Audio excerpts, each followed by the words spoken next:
Кеша достар, 2 ақпан шаһардан сәлем баршаңызға.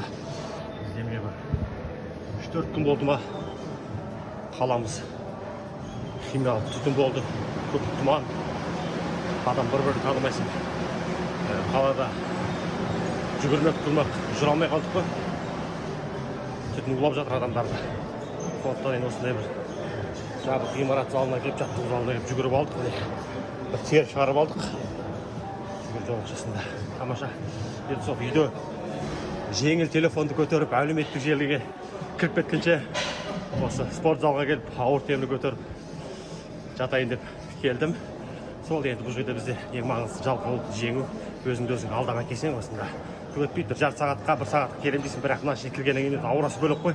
Өзіңді ішіне сүңгіп кетесің, жылға кетесің ішіне қарай. Сондықтан достар, денсаулықтарыңызға мән беріңіздер, сәттілік баршаңызға. Аман болыңыздар.